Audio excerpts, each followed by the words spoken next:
നമ്മളെ ഒരു സ്പെഷ്യൽ ഡിഷാണ് ഉണ്ടാക്കാൻ പോകുന്നത്. ഇതിൻ്റെ പേരെന്നാന്ന് എനിക്ക് തോന്നുന്നു മിക്ക എന്നാ പറയുന്നത് മലബാർ ഏരിയയിലൊക്കെ ഒത്തിരി അറിയാവുന്ന ഒരു ഡിഷ് തന്നെയാണ്. നോൻപതൊക്കെ തുറക്കാൻ വേണ്ടിയിട്ട് ഉണ്ടാക്കുന്ന ഒരു ഇച്ചിരി ഹെവി ഡിഷാണ് ഇത്. ഈ ഡിഷ് ഉണ്ടാക്കുന്നതിന് മുമ്പ് ഞാനൊരു അഡ്വൈസ് തരാം. എന്നാന്നറിയോ, നല്ല വർക്കൗട്ട് ചെയ്തേച്ച് മാത്രമേ ഈ ഡിഷ് ഉണ്ടാക്കാവുള്ളൂ. കാര്യം എന്നാന്ന് വെച്ചാൽ ഈ ഡിഷ് ഉണ്ടാക്കുമ്പോൾ അറിയാം അതിൻ്റെ ഇൻഗ്രീഡിയൻസ് എന്നതാ ഒക്കെയാന്ന്. പക്ഷേ എന്നാ പറയാനാ, നല്ലപ്പോഴെങ്കിലും നമുക്കൊരു ഇച്ചിരി ഒരു വ്യത്യാസപ്പെട്ട ഒരു ഭക്ഷണമൊക്കെ കഴിച്ച് നോക്കണ്ടേ. നാവിൻ്റെ രുചി അങ്ങനെയല്ലേ. അതുകൊണ്ട് ഒന്ന് ട്രൈ ചെയ്ത് നോക്കണം. എപ്പോഴും ട്രൈ ചെയ്യണമെന്ന് ഞാൻ പറയുകയല്ല, നല്ലപ്പോഴൊക്കെ ഒന്ന് ട്രൈ ചെയ്യാം കേട്ടോ. ഇനിയിപ്പം ഇതിൻ്റെ പേരെന്നാന്ന് വെച്ചാൽ നമ്മൾ അറിയാം, മിക്കവർക്കും അറിയാവുന്ന ഒരു കാര്യം തന്നെയാണ്. അതെന്നാന്ന് വെച്ചാൽ അതിശയപ്പത്തിരി എന്നാണ് ഇതിൻ്റെ പേര്. ഇത് ശരിക്കും ഞാൻ പഠിച്ചത് എങ്ങനെയാണെന്നറിയാവോ, ഏട്ടൻ്റെ ഒരു ഫ്രണ്ടുണ്ട് കാലിക്കറ്റിൽ, നിസാർ എന്നാ പേര്. പുള്ളിക്ക് എന്നാ പറയുന്നത് ഒരു സ്റ്റുഡിയോ എല്ലാം ഉണ്ട്. അപ്പോൾ ഞങ്ങളുടെ കല്യാണം കഴിഞ്ഞ സമയത്ത് ആദ്യമായിട്ട് കോഴിക്കോടൊക്കെ പോകുന്ന സമയത്ത് പുള്ളിയുടെ വൈഫുണ്ടല്ലോ നല്ല അസലായിട്ട് കുക്ക് ചെയ്യുമ്പോഴത്തേക്ക് ഞങ്ങൾ അവിടെ ചെന്നപ്പോഴത്തേക്ക് എനിക്ക് ഈ അതിശയപ്പത്തിരി ഒന്ന് ഉണ്ടാക്കി തന്നു. പുള്ളിക്കാരത്തി രേഷ്മ എന്നാ പേര്. പുള്ളിക്കാരത്തി എനിക്കിത് ഉണ്ടാക്കി തന്നപ്പോഴത്തേക്കുണ്ടല്ലോ എനിക്ക് എന്നാ ഒരു പ്രത്യേക സ്വാദ് തന്നെയാണ് ഈ അതിശയപ്പത്തിരി. അപ്പം ഞാൻ പഠിച്ചെടുത്ത ഒരു സാധനം. അപ്പം ഞാൻ പഠിച്ചെടുക്കുന്ന സാധനം ഇപ്പം നമ്മൾ തമ്മിൽ ഭയങ്കര ഫ്രണ്ട്സ് ആയ സ്ഥിതിക്ക് ഞാൻ അത് നിങ്ങൾക്കും കൂടി ഒന്ന് പറഞ്ഞു തരണ്ടേ. അപ്പോൾ എന്തായാലും ഈ പറഞ്ഞ കൂട്ട് എല്ലാവരും പേപ്പറും പേനയൊക്കെ എടുത്തു. ഇത് ഇച്ചിരി കൺഫ്യൂഷൻ വന്നു പോയാൽ മൊത്തം തെറ്റിപ്പോവും. അതുകൊണ്ട് ഇച്ചിരി ഒന്ന് എന്നാ പറയുന്നത് ചുറ്റുവട്ടമൊക്കെ പിള്ളേർ ബഹളമൊക്കെ ഉണ്ടാക്കാതെ സമാധാനത്തിലൊക്കെ പേപ്പറും പേനയായിട്ടൊക്കെ ഇരിക്കണം. ഞാൻ ഇതിൻ്റെ ഇൻഗ്രീഡിയൻസ് ഫസ്റ്റ് ഒന്ന് പറഞ്ഞുതരാം. ഒത്തിരി സാധനമുണ്ട് ഇതിനകത്ത് പറയാൻ വേണ്ടിയിട്ട്, അതുകൊണ്ട് ഒന്ന് എഴുതിയെടുത്തോളൂ. ഇതിനകത്ത് ഫസ്റ്റ് വേണ്ടിയത് എന്നാന്ന് വെച്ചാൽ നമുക്ക് മുട്ട വേണം. ഒരു 10 മുട്ട എങ്കിലും വേണം. 10 മുട്ട എന്ന് പറയുമ്പോൾ തന്നെ മുളയെന്ന് വിളിക്കരുത്. ഞാൻ അതുകൊണ്ട് ആദ്യമേ ഞാൻ പറഞ്ഞ നല്ല വർക്കൗട്ട് ചെയ്തതിന് ശേഷമേ ഇത് കഴിക്കാവുള്ളൂ. അപ്പോൾ എൻ്റെ ഇച്ചിരി വഴക്കൊക്കെ ഒന്ന് പറയുന്ന കുറയും. പിന്നെ വേണ്ടിയത് മൈദ. ഒരു 5 ദോശ ഉണ്ടാക്കുന്ന മാവ് മതി, അഥവാ അങ്ങോട്ടും ഇങ്ങോട്ടും കൂടിപ്പോയാലും കുഴപ്പമൊന്നുമില്ല. പിന്നെ വേണ്ടിയത് സവാള. 5 വലിയ സവാളയാണ് ഞാൻ ഇവിടെ അരിഞ്ഞു വെച്ചേക്കുന്നത്. പക്ഷെ 5 ദോശയ്ക്കെന്ന് പറയുമ്പോഴത്തേക്ക് നമുക്കൊരു 3 സവാള മതിയാവും. 3 ചെറിയ മീഡിയം സൈസ് സവാള കുഞ്ഞായിട്ട് അരിഞ്ഞത്. പിന്നെ വേണ്ടിയത് വെളുത്തുള്ളി അത് ഈ പറഞ്ഞ കൂട്ട് ഒരു 10 വെളുത്തുള്ളി മതി. അതും ഈ പറഞ്ഞ കൂട്ട് കുഞ്ഞായിട്ട് അരിയണം. പിന്നെ മല്ലിയില. പിന്നെ വേണ്ടിയത് പച്ചമുളക് എന്നാത്തിനാന്ന് വെച്ചാൽ എരിവ് അനുസരിച്ചാണ്. പക്ഷെ ഇതിനകത്തും ഈ പറഞ്ഞ കൂട്ട് കുരുമുളക് പൊടിയുണ്ട്, മുളക് പൊടിയുണ്ട്. അപ്പോൾ അതനുസരിച്ചുള്ള പച്ചമുളക് എടുത്തേച്ചാൽ മതി. പിന്നെ വേണ്ടിയത് ഇഞ്ചി. ഈ ഇഞ്ചിയും വെളുത്തുള്ളിയും ചതച്ചതിടുവാണെങ്കിൽ അത് മതി. അതല്ല ഇഞ്ചിയും വെളുത്തുള്ളിയും പ്രത്യേകമാണെങ്കിൽ അത് മതി. റേഷ്യോ എപ്പോഴും വെളുത്തുള്ളി 2 സ്പൂൺ ആണെങ്കിൽ ഇഞ്ചി 1 സ്പൂൺ മതി. 2:1 റേഷ്യോ മതി.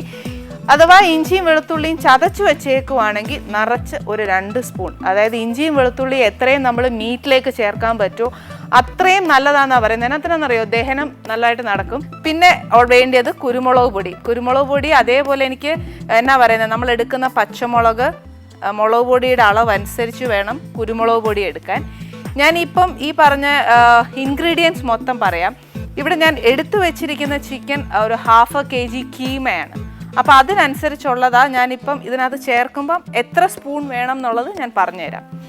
പിന്നെ വേണ്ടിയത് ഗരം മസാല, നമ്മുടെ സ്വാദനുസരിച്ച് ഉപ്പ്, മഞ്ഞൾപ്പൊടി, പിന്നെ മുളക് പൊടി, മല്ലിപ്പൊടി, ഇത്രയും മതി. ആദ്യം നമുക്ക് ചിക്കൻ ഒന്ന് വേവാൻ വെക്കണം. അതിന് ചുമ്മാ അങ്ങ് വേവാൻ വെക്കാൻ ഒക്കുകയില്ല. ഇതിനകത്തോട്ട് ഇച്ചിരി പൊടികളൊക്കെ ചേർത്ത് വേണം അത് വേവാൻ വയ്ക്കാൻ. ഒരു 1/2 സ്പൂൺ മഞ്ഞൾപ്പൊടിയാണ്, 1/2 സ്പൂൺ മുളക് പൊടി, മല്ലിപ്പൊടി 1 സ്പൂൺ, 1/2 സ്പൂൺ ഗരം മസാല, കുരുമുളക് പൊടി 1/2 സ്പൂൺ, ഒരു 1/2 സ്പൂൺ ഉപ്പും കൂടെ ഇട്ട് നല്ലതായിട്ട് ഇതൊന്ന് കുഴയ്ക്കണം.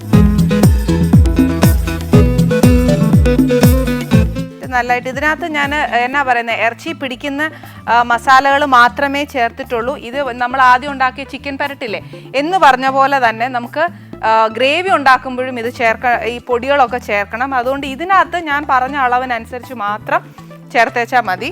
ഇനി ഈ പറഞ്ഞ പോലെ ചിക്കന് ഒന്ന് വേവാൻ വേണ്ടിയിട്ട് കുറച്ച് വെള്ളം ഒഴിച്ചേച്ച് വേണം നമുക്കത് വേവാൻ വയ്ക്കാൻ. ഇനി നമുക്കിത് അടച്ചിട്ട് വേവിക്കാം. വേവുന്ന സമയം കൊണ്ട് നമുക്ക് ഇതിന് ഉണ്ടാക്കേണ്ട എന്നാ പറയുന്ന ഒരു ലെയർ പോലെയാണ് നമ്മൾ ഇത് അതിശയപ്പത്തിരി ഉണ്ടാക്കാൻ പോകുന്നത്. അപ്പം ലെയറിന് വേണ്ടിയിട്ട് നമുക്ക് കുറച്ച് മൈദ ദോശ ഉണ്ടാക്കണം.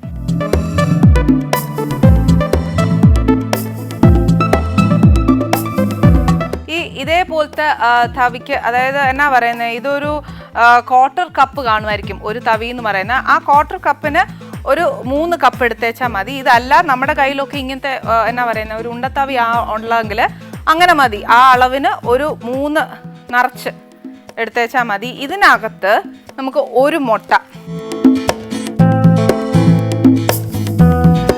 പിന്നെ അതിന് വേണ്ടിയ ഉപ്പ്,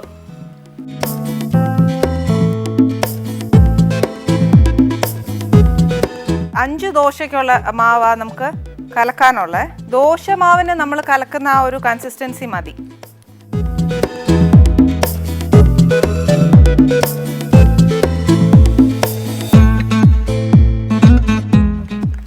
ശരിക്കും പറഞ്ഞാൽ നമ്മുടെ കൈ കൊണ്ടോ ഒക്കെ കലക്കി വെച്ചാൽ മതി. സ്പൂൺ കൊണ്ട് കലക്കുവാണെങ്കിൽ മിക്കപ്പോഴും ഒക്കെ കട്ട കിട്ടും.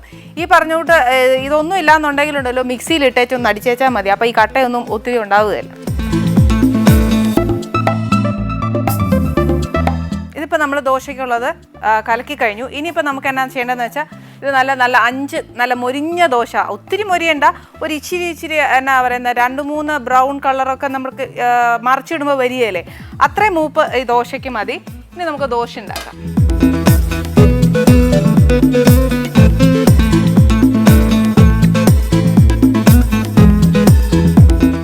ശരിക്കും ഈ ദോശ ഒഴിക്കുമ്പോഴത്തേനുണ്ടല്ലോ നമുക്ക് ഒട്ടും കട്ടി വേണ്ട. ഇപ്പം നമുക്ക് നോൺ സ്റ്റിക്ക് പാനിൽ ഒഴിച്ച് ആ ദോശ ഉണ്ടാക്കാൻ ഒത്തില്ല എന്നുണ്ടെങ്കിൽ നമ്മുടെ അപ്പച്ചട്ടിയിൽ ഇച്ചിരി മാവ് ഒഴിച്ചേച്ച് അങ്ങോട്ട് ചുറ്റിച്ചെടുത്തേച്ചാൽ മതി. ദോശ ഒഴിക്കുമ്പോഴത്തേനുണ്ടല്ലോ നമുക്ക് ഒട്ടും കട്ടി വേണ്ട. ഇപ്പം നമുക്ക് നോൺ സ്റ്റിക്ക് പാനിൽ ഒഴിച്ച് ആ ദോശ ഉണ്ടാക്കാൻ ഒത്തില്ല എന്നുണ്ടെങ്കിൽ നമ്മുടെ അപ്പച്ചട്ടിയിൽ ഇച്ചിരി മാവ് ഒഴിച്ചേച്ച് അങ്ങോട്ട് ചുറ്റിച്ചെടുത്തേച്ചാൽ മതി. അതിനകത്ത് അത് മറിച്ചിട്ട് ഇപ്പം മൊരിച്ച് തന്നെ എടുക്കണം എന്നൊന്നുമില്ല. അതിനകത്തോട്ട് മറിച്ചിട്ട് അല്ലെങ്കിൽ അടച്ചു വയ്ക്കുമ്പോൾ തന്നെ അത് വേവും. ആ വേവായാലും മതി. ഇതിപ്പോൾ ഞാൻ ഇച്ചിരി നെയ്യ് ഒഴിച്ച് മൊരിച്ചെടുക്കുന്നേ ഉള്ളൂ.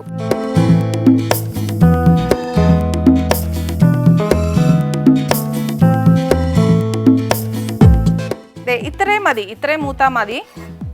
ഇതേപോലെ തന്നെ 5 ദോശ.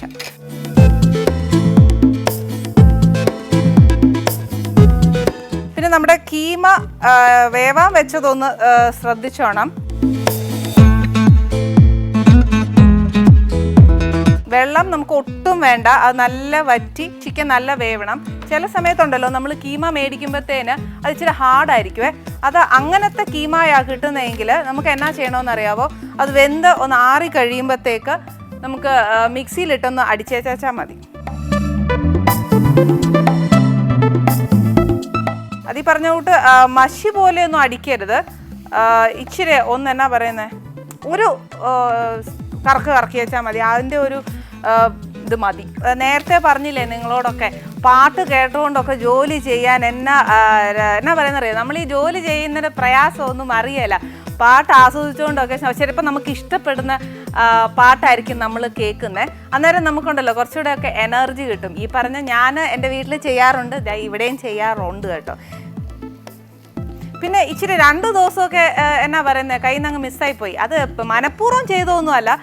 ശരിക്കും പറഞ്ഞാൽ നമ്മൾ ചില സമയമൊക്കെ നമ്മുടെ വീട്ടിൽ തന്നെ നമ്മൾ ധൃതിയായിട്ട് നിൽക്കുമ്പോൾ പാട്ട് വെക്കാനൊക്കെ അങ്ങ് മറന്നുപോകും. എന്നാൽ എല്ലാ കാര്യവും സമയത്ത് അങ്ങ് ആവണ്ടേ. അന്നേരത്തേന് നമ്മൾ എന്നാ ചെയ്യും, പാട്ട് പിന്നെ ആവട്ടെ എന്ന് പറഞ്ഞ് നമ്മൾ ആ ജോലി അങ്ങ് തീർക്കാൻ നോക്കും. അതുകൊണ്ട് വെക്കാത്തതാട്ടോ. ഇല്ലേ ഞാൻ പാട്ട് വെക്കുമായിരുന്നു. ഈ അതിശയപത്രിയിൽ ശരിക്കും പറഞ്ഞാൽ എന്നാ പറയുന്നത് ഈ മീറ്റ് തന്നെ വെക്കണമെന്നൊന്നുമില്ല. അതിനകത്ത് പല ടൈപ്പ് ഓഫ് അതിശയപത്രി നമ്മൾ ഉണ്ടാക്കാറുണ്ട്. ഈ എന്നാ പറയുന്ന മധുരമുള്ള അതിശയപത്രി ഉണ്ടാക്കാറുണ്ട്. ഇതെന്നാ സെലക്ട് ചെയ്തതെന്ന് എന്നാണെന്നറിയോ, നമ്മളിപ്പം എന്നാ പറയുന്നത് തേങ്ങയൊക്കെ വെച്ച് അതിശയപത്രി ഉണ്ടാക്കുവാണെങ്കിൽ നമ്മൾ ഇറച്ചി തിന്നുന്നതിൻ്റെ അത്രയും നമ്മൾ അങ്ങോട്ട് തിന്നുകയില്ല. അതുകൊണ്ട് കൂടുതലും ഞാൻ പിള്ളേരും ഒക്കെ പ്രിഫർ ചെയ്യുന്നത് അമ്മ അതിശയപത്രി ഇച്ചിരി ചിക്കൻ വെച്ച് ഉണ്ടാക്കിയേക്കാനാണ് പറയുന്നത്. ഇനി നമ്മുടെ കീമ വേവാൻ വെച്ച കീമ എന്നായെന്ന് നോക്കാം. ഈ കീമ ഫുള്ള് വെള്ളം ഫുള്ള് വറ്റണം. വറ്റുമ്പോഴത്തേക്ക് ആ ചിക്കൻ അങ്ങ് വേവും. കാര്യം എന്നാണെന്നറിയാമോ, ചിക്കൻ പൊതുവേ വേവ് കുറവാണ്. ഈ മട്ടനും ബീഫും ഒക്കെ വെച്ച് നോക്കുകയാണെങ്കിൽ ഒത്തിരി കുറവാണ് ചിക്കന്. ഈ വെള്ളം വറ്റുന്ന സമയത്ത് അടുത്ത നമുക്ക് ചെയ്യാൻ പോകുന്ന പ്രൊസീജിയർ എന്നാന്ന് വെച്ചാൽ ഇതിൻ്റെ ഗ്രേവി ഉണ്ടാക്കാനാണ്. അതെങ്ങനെയാണെന്ന് വെച്ചാൽ ശരിക്കും പറഞ്ഞാൽ അതിന് വേണ്ടിയ സാധനങ്ങൾ ഇപ്പോൾ എടുക്കണം. അത് നമുക്ക് വേണ്ടിയത് സവാള 3 മീഡിയം സൈസ് സവാള കുഞ്ഞായിട്ട് അരിഞ്ഞത് മതി. പിന്നെ വേണ്ടിയത് പച്ചമുളക്, ഇഞ്ചിയും വെളുത്തുള്ളിയുടെയും പേസ്റ്റ് ആണെങ്കിൽ അത് മതി. അതല്ല ഇഞ്ചി തനിയെ വെളുത്തുള്ളിയും തനിയാണ് ചെയ്യുന്നതെന്നുണ്ടെങ്കിൽ അത്. ഇപ്പം ഞാനിവിടെ ചെയ്യാൻ പോകുന്ന ശരിക്കും ഇഞ്ചിയും വെളുത്തുള്ളിയുടെയും പേസ്റ്റ് ഇട്ടേച്ചാ. കാര്യം എന്താണെന്ന് വെച്ചാൽ പെട്ടെന്ന് ആ ഇറച്ചിയിലോട്ട് പിടിക്കാനും എളുപ്പമാതാ. ഇപ്പം നമ്മുടെ കീമയിലെ വെള്ളം അങ്ങ് നല്ലതായിട്ട് വറ്റി. കീമ ആയതുകൊണ്ട് എന്നാണെന്നറിയോ, ചിക്കനകത്ത് നിന്ന് കൊഴുപ്പ് തന്നെ ഇറങ്ങും, അതിൻ്റെ ഒരു എണ്ണമയവും കൂടെ അതിനകത്ത് കാണും. ഇനിയിപ്പോൾ ഞാൻ തീ അങ്ങോട്ട് സിമ്മാക്കി വെച്ച് നമ്മുടെ ഈ ചിക്കൻ ഉണ്ടല്ലോ ഒരു ബൗളിലേക്ക് അങ്ങ് മാറ്റാം.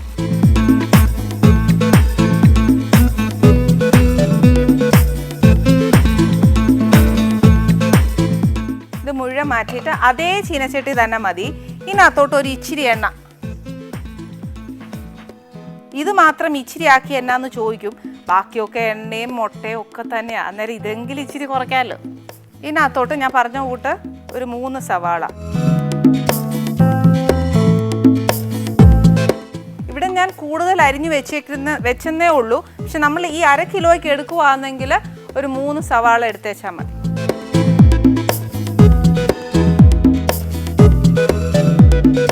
ഇതിനകത്തോട്ട് കുറച്ച് പച്ചമുളക്, ഒരു 2 സ്പൂൺ പച്ചമുളക് മതി. ഇനി ഞാൻ നേരത്തെ പറഞ്ഞ പോലെ തന്നെയാണ് ഞാൻ പറയാൻ പോകുന്നത്. ഇഞ്ചിയും വെളുത്തുള്ളി ഒരു 2 വലിയ സ്പൂൺ ചതച്ചത്, പേസ്റ്റ് ആക്കാം, അതല്ല ചതച്ചതാണെങ്കിൽ അങ്ങനെ മതി. ഇത് നല്ലതായിട്ടൊന്ന് മൂക്കണം. അതായത് നമ്മുടെ ഇഞ്ചിയും വെളുത്തുള്ളിയുടെയും പച്ചച്ചോവ മാറണം, എന്നാ പറയുന്നത്, സവാളയുടെ പച്ചച്ചോവ മാറണം, എല്ലാം നല്ലതായിട്ടൊന്ന് മൂക്കണം.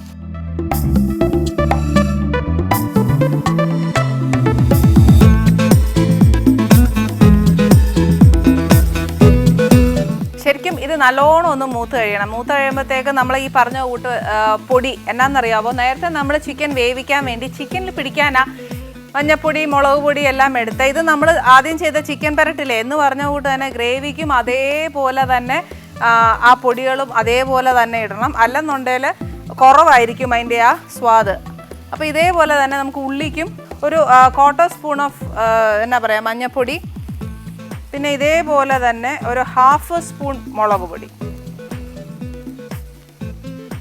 മുളക് പൊടി 1/2 ആയിട്ടേക്കുന്നത്. ഇതൊരു ഫുൾ ടീസ്പൂൺ ഓഫ് മല്ലിപ്പൊടി. പിന്നെ വേണ്ടിയത് ഗരം മസാല, അതൊരു 1/2 spoon garam masala, 1/2 teaspoon of garam masala. നമ്മൾ ഈ ഇടുന്ന പൊടിയുടെ ഒക്കെ ആ എന്നാ പറയുന്നത് പച്ചച്ചോവയൊക്കെ ഒന്ന് മാറണം.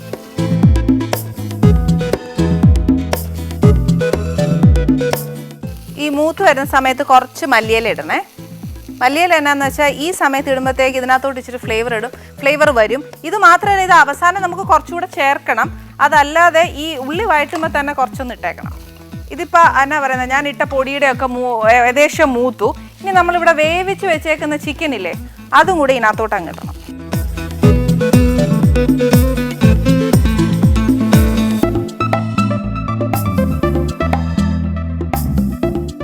ഈ ചിക്കനും ഉള്ളിയും എല്ലാം കൂടെ ഒന്ന് എന്നാ പറയുക ഒന്ന് കിടന്ന് അതൊന്ന് പിടിക്കണം. അപ്പം നമ്മൾ തീ അങ്ങോട്ട് സിമ്മാക്കി വെച്ച് ഇങ്ങനെ നടുക്കോട്ട് എന്നാ പറയുക നമ്മുടെ ചട്ടിയുടെ നടുക്കോട്ട് അങ്ങോട്ട് കൂട്ടി വെച്ചേച്ച് നമ്മൾ കുറച്ചങ്ങ് അടച്ചു വെക്കണം. വെള്ളം ഒഴിച്ചിട്ടില്ല ഇതിനകത്ത്. അന്നേരം ഈ പറഞ്ഞ കൂട്ട് അടി പിടിക്കരുത്. ഇടയ്ക്കിടയ്ക്കൊന്ന് ശ്രദ്ധിച്ചോണം. ഉള്ളിക്കകത്തും വെള്ളമുണ്ട്, അതുകൊണ്ട് വെള്ളം ഒഴിക്കണ്ട, ചിക്കൻ വേവിച്ചതായതുകൊണ്ട്. ഇനി നെക്സ്റ്റ് പ്രൊസീജിയർ എന്നാ ചെയ്യേണ്ടതെന്ന് ഞാൻ പറഞ്ഞുതരാം.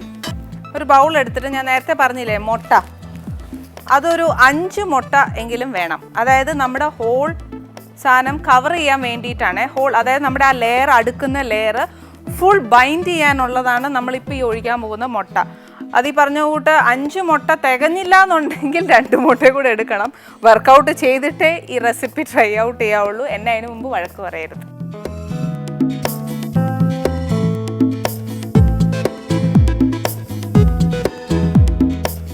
ശരിക്കും നമ്മുടെ ഈ ബൈൻഡിങ്ങിൻ്റെ അളവ് അറിയാൻ മേലേലുണ്ടല്ലോ, നമ്മൾ എത്ര ദോശയാണ് ഉണ്ടാക്കുന്നത് ആ ദോശയ്ക്കുള്ള മുട്ട അങ്ങ് എടുത്തേച്ചാൽ മതി. ഇപ്പം ഞാനിവിടെ ഉണ്ടാക്കിയേക്കുന്ന 5 ദോശയാണ്, അപ്പം ഞാനിവിടെ എടുത്തേക്കുന്ന 5 മുട്ടയാണ്. അപ്പോൾ ബൈൻഡ് ചെയ്തോളൂ. അഥവാ നമ്മുടെ കയ്യിൽ നിന്ന് ഒരു 6 ദോശ മാവ് കലക്കിയപ്പോൾ ആയിപ്പോയി എന്ന് വെച്ചാൽ വിഷമിക്കൊന്നും വേണ്ട, അന്നേരം ഒരു 6 മുട്ട എടുത്തേച്ചാൽ മതി. പിന്നെ ഇപ്പം ഞാൻ ഇടാൻ പോകുന്ന ഈ മുട്ടയ്ക്കകത്ത് ഇച്ചിരി ഉപ്പ് വേണം. ആ 5 മുട്ടയ്ക്ക് വേണ്ടിയ ഉപ്പ് മാത്രം മതി. വെച്ചാൽ നമ്മൾ ഓരോ സാധനവും, അതായത് മാവ് കുഴച്ചപ്പോൾ മാവ് ദോശ ഉണ്ടാക്കിയപ്പം ഈ പറഞ്ഞ കൂട്ട് ഉപ്പിട്ടിട്ടുണ്ട്, പിന്നെ നമ്മുടെ ചിക്കൻ വേവാൻ നേരം ഉപ്പിട്ടിട്ടുണ്ട്, പിന്നെ ഇതിനകത്തും ഉപ്പിടുക. അപ്പോൾ ഓരോ ഇൻഗ്രീഡിയൻസ് ആയിട്ട് നമ്മൾ ഉണ്ടാക്കുമ്പോൾ ഓരോ ഇതായിട്ട് ഉണ്ടാക്കുമ്പോഴും ഉപ്പ് ചേർക്കുന്നുണ്ട്. അപ്പോൾ അതിൻ്റെ അളവ് നോക്കിയിട്ട് വേണം ഓരോത്തിലും ചേർക്കാൻ. ഇതിലേക്ക് എന്നാ വേണ്ടിയെന്ന് അറിയാമോ, എരിവ് അനുസരിച്ച് ഓംലെറ്റ് ഉണ്ടാക്കുമ്പോൾ ശരിക്കും നമ്മൾ ഇതിനകത്ത് ഉള്ളിയും കൂടി ഇടും. പക്ഷെ നമുക്ക് ഉള്ളി വേണ്ട ഇതിനകത്ത് എന്നാ വേണ്ടിയെന്ന് വെച്ചാൽ ചതച്ച പച്ചമുളകാണ് വേണ്ടിയത്. ഞാൻ ചെയ്യുന്ന ഒരു എളുപ്പവിദ്യ കേട്ടോ. ഓരോന്നായിട്ട് ഇങ്ങനെ മെനക്കെടാണ്ടല്ലോ എന്ന് വിചാരിച്ചിട്ട് ഈ മുട്ടയും പച്ചമുളകും എല്ലാം കൂടെ ഒന്ന് മിക്സിയിലിട്ട് ഒറ്റയടി അടിക്കും. അത് അന്നേരം ആകുമ്പോഴത്തേക്ക് പച്ചമുളക് ചതഞ്ഞും കിട്ടും, മുട്ട അങ്ങോട്ട് അടിഞ്ഞിട്ട് നല്ലതായിട്ട് അടിച്ച് കിട്ടുകയും ചെയ്യും. ഇപ്പം ഞാൻ അതാ ചെയ്യാൻ പോകുന്നത്. ഇതിപ്പോൾ 5 പച്ചമുളക് തന്നെ ഞാൻ ഇട്ടേക്കുന്നത്.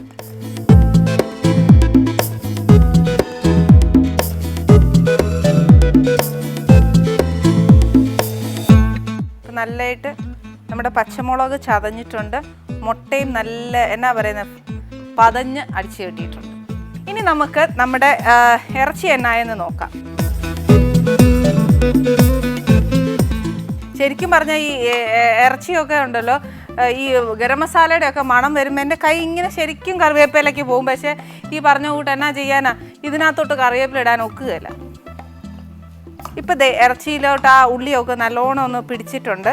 ഇത് ഇച്ചിരി ഫ്ലെയിം അങ്ങോട്ട് കൂട്ടി വെച്ച് ഇതിനെ ഒന്ന് ഡ്രൈ ആക്കി എടുക്കണം.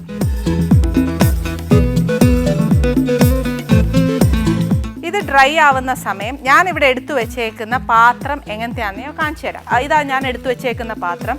ഇതിപ്പോൾ ശരിക്കും നമ്മുടെയൊക്കെ പണ്ട് അമ്മമാരുടെ കയ്യിലൊക്കെ ഒരു എന്നാ പറയുന്ന ഒരു ചോറ്റുപാത്രം ഇല്ലേ, അതുപോലെ തന്നെ ഇരിക്കുന്ന ഒരു പാത്രമാണ് ഇപ്പം ഞാൻ എടുത്തേക്കുന്നത്. അതെല്ലാം പരന്ന പാത്രം തന്നെ കിട്ടിയില്ല, അയ്യോ ഇനിയിപ്പോൾ എന്നെ എടുക്കും, അത് ഉണ്ടാക്കാൻ ഒക്കുകയല്ലോ എന്നോർത്ത് വിഷമിക്കരുത്. കൈ കിട്ടി ഏത് പാത്രമാണെന്നെങ്കിലും ദോശ അങ്ങോട്ട് അടുക്കി വെച്ചേച്ച് ഇതുപോലെ ഉണ്ടാക്കി നമ്മൾ കഴിക്കണം. അതെന്നാന്നറിയോ, അത്ര ടേസ്റ്റായി സാധനം. പിന്നെ ഈ പറഞ്ഞോട്ട് പാത്രം ചുമ്മാ എടുത്താൽ ഒക്കുകയില്ല, അതിനകത്തോട്ട് നമുക്ക് ഇച്ചിരി നെയ്യ് വരട്ടണം. നല്ലതായിട്ട് അങ്ങോട്ട് തൂക്കണം. ഈ നെയ്യ് എന്നാത്തിനാ തൂക്കുന്നതെന്നറിയാവോ, ശരിക്കും നമ്മളിതങ്ങോട്ട് ആറിയേച്ച് കമത്തി ഇടുമ്പോഴത്തേക്ക് ഇളകി പോരാനാണ്.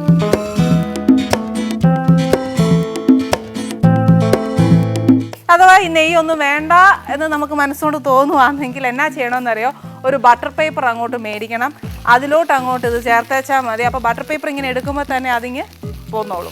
ഇത് ഇച്ചിരി കൂടെ ഒന്ന് ഡ്രൈ ആയേക്കാൻ മതി. ഈ സമയത്താണ് ഞാൻ പറഞ്ഞ വേണ്ടിയവർക്ക് ഗരം മസാല പോരാന്നുണ്ടെങ്കിൽ ഇടാം. അതല്ല ഗരം മസാലയുടെ ഫ്ലേവർ മുന്നേ നിൽക്കണമെന്നുണ്ടെങ്കിൽ നേരത്തെ ഒന്നും ഇടരുത്. ഈ സമയത്ത് ഗരം മസാലയും കുറച്ച് കുരുമുളകും. ഇപ്പം ഞാൻ ഇടാൻ പോകുന്നത് എന്നാന്ന് വെച്ചാൽ ഇച്ചിരി കുരുമുളക് അങ്ങോട്ട് ഇടാൻ പോവാം. പെപ്പറിൻ്റെ ഒരു സ്മെല്ലും ഫ്ലേവറും വരാൻ വേണ്ടി മാത്രം. അതൊരു 1/4 സ്പൂൺ ധാരാളം മതിയാവും. ശരിക്കും ഇന്ന് എൻ്റെ കറിവേപ്പില ഇല്ലാത്തതുകൊണ്ട് എനിക്കൊരു സുഖമില്ല കേട്ടോ. പക്ഷെ എന്നാലും ഞാൻ പറയാം, ഇപ്പം നിങ്ങൾ ഈ ചന്തയിൽ പോകുമ്പോഴൊക്കെ ഉണ്ടല്ലോ, കറിവേപ്പില മേടിക്കുമ്പോൾ സൂക്ഷിച്ചോണം. ഒത്തിരി പെസ്റ്റിസൈഡ്സ് ഉണ്ട്.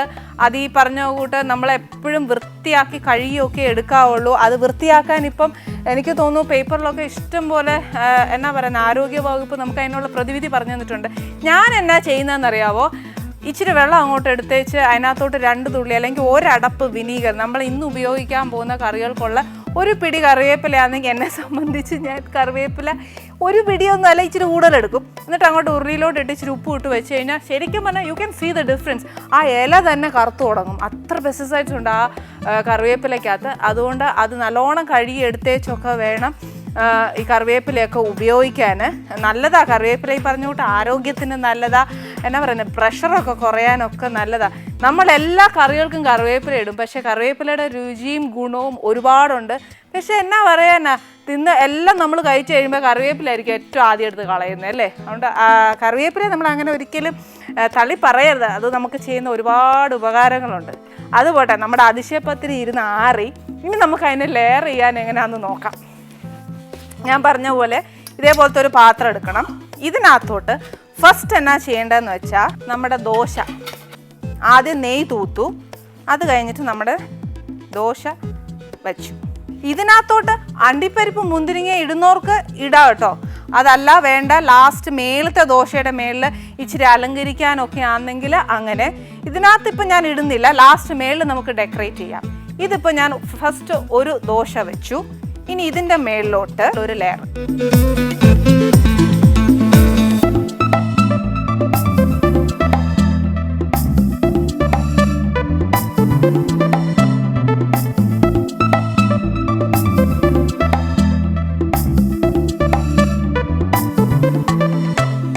ഫുൾ ഇറച്ചിയും ഇതിൻ്റെ മേളിലോട്ടും ഇട്ടിട്ട് ലാസ്റ്റ് ദോശ വെച്ച് ഇതങ്ങ് കവർ ചെയ്യണം.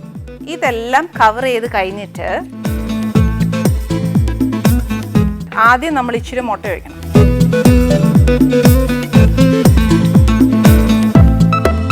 ഫോർ കോർണേഴ്സ് ഇട്ടിട്ട് ഇതിൻ്റെ മേലിൽ ഇച്ചിരി അണ്ടിപ്പരിപ്പോ, നമ്മുടെ കയ്യിൽ എന്നാ ഡ്രൈ ഫ്രൂട്ട്സ് മസ്റ്റൊന്നും അല്ല കേട്ടോ അതിൻ്റെ മുകളിൽ ഇടണമെന്നുള്ളത്. കുറച്ച് മുന്തിരിങ്ങ. ഇനി എന്താ ചെയ്യേണ്ടതെന്ന് വെച്ചാൽ ബാക്കി ഫുൾ മുട്ടയും അതിനകത്തോട്ടങ്ങ് ഒഴിക്കുക.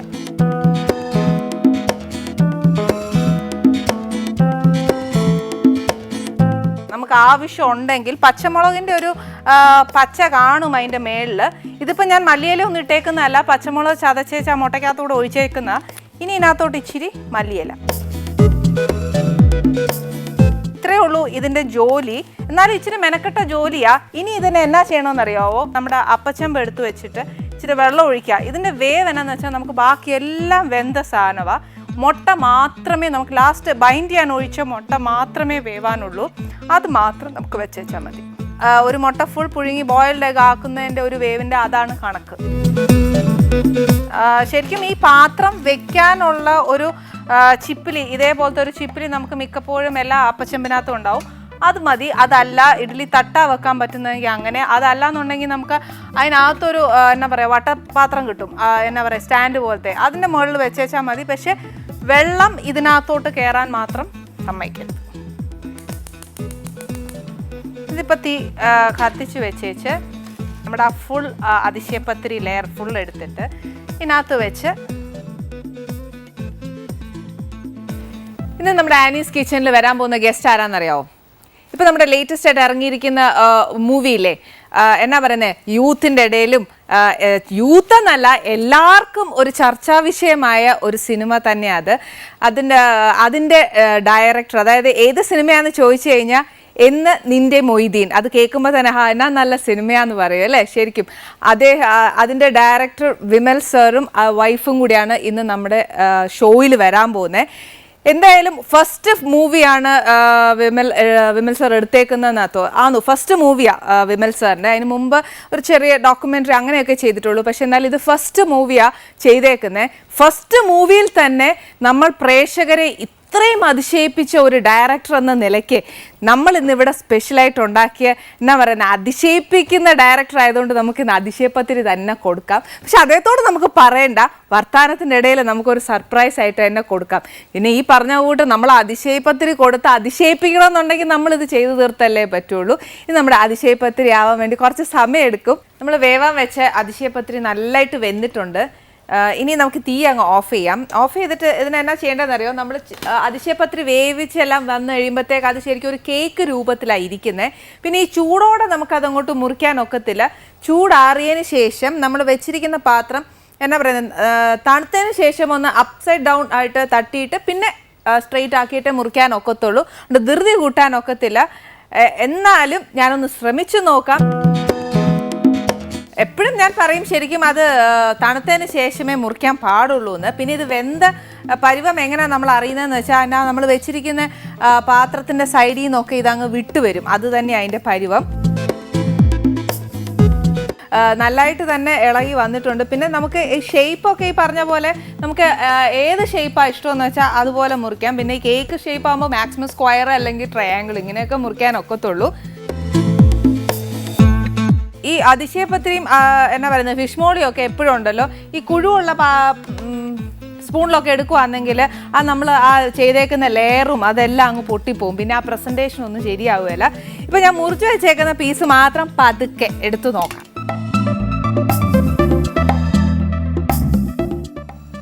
നോട്ട് ബാഡ്, വലിയ കുഴപ്പമൊന്നുമില്ല കേട്ടോ. എന്നാലും ആദ്യമായിട്ട് ചെയ്യുമ്പോൾ എപ്പോഴും തണുത്തേച്ച് നമുക്ക് മുറിച്ചേച്ചാൽ മതി.